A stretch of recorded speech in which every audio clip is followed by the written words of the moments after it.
Former Vice President Joe Biden doubled down on his denial of the former Senate staffer Tara Reade's sexual assault allegation in his second TV interview with MSNBC.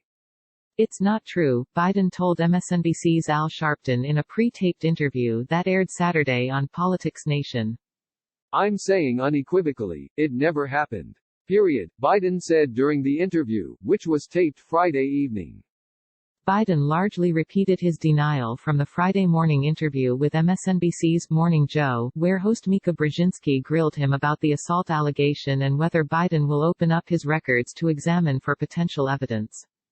Biden on Friday called for a search of the National Archives for any records that might pertain to allegations made against him by Reade, a former Senate aide, but he refused to approve a similar search of his senatorial papers, which are currently stored at the University of Delaware and sealed from the public, and will be until Biden is out of public life for 2 years.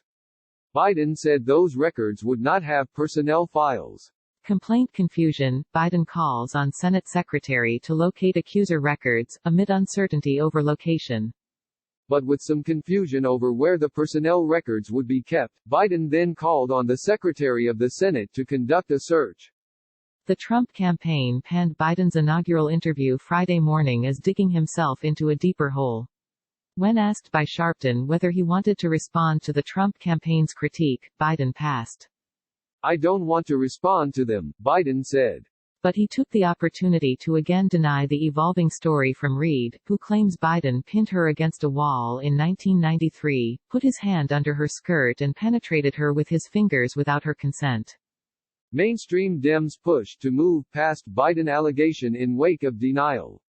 Believing in women means taking a woman's claim seriously when she steps forward, and then betting it, looking into it, Biden said in the interview that was taped Friday evening. That's true in this case, as well. Women have a right to be heard and the press should rigorously investigate the claims like these. I'd always uphold those principles. But in the end, in every case, the truth is what matters. In this case, the truth is these claims are false, he said. New York Times calls for DNC investigation into Biden's sexual assault claims. Reade, a supporter of Sen. Bernie Sanders, IBT, said last year to a local newspaper that Biden put his hands on her shoulders and rubbed his fingers up and down her neck. Her story was largely buried in the context of the stories of 7 other women who came forward to say Biden touched or kissed them in ways that were unwanted.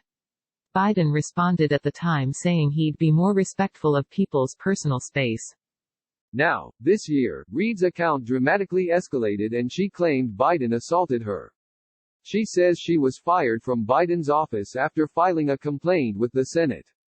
Reade told the New York Times that she reported the incident to 3 Biden Senate staffers and filed a written complaint with a Senate Personnel Office at the time.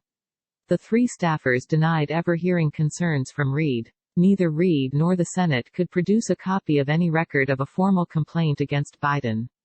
The Associated Press reported Saturday that Reade initially told them last year that she chickened out after going to the Senate Personnel Office seeking to file a complaint. In a new interview, she says she filed a limited report with a Congressional Personnel Office that did not explicitly accuse Biden of sexual assault or harassment. AP exclusive, harassment, assault absent in Biden complaint. But over the course of the new reporting, stemming from Reade coming forward in late March, several new developments happened that gave oxygen to Reade's account. A Larry King Live clip from 1993 was unearthed that purportedly featured Reade's mother calling into the show anonymously and alluding to her daughter's problems with a prominent senator. On Monday, 2 more people, a former neighbor and a former colleague of Reade's, said they remembered conversations they had with her back in the 1990s. One remembered her account of the alleged assault, and another remembered her mentioning harassment, but not assault. The AP has also spoken to 2 additional people, who spoke on the condition of anonymity to protect their family's privacy, who said Reade had told them about aspects of her allegations against Biden years ago. Fox News' Tyler Olson and the Associated Press contributed to this report.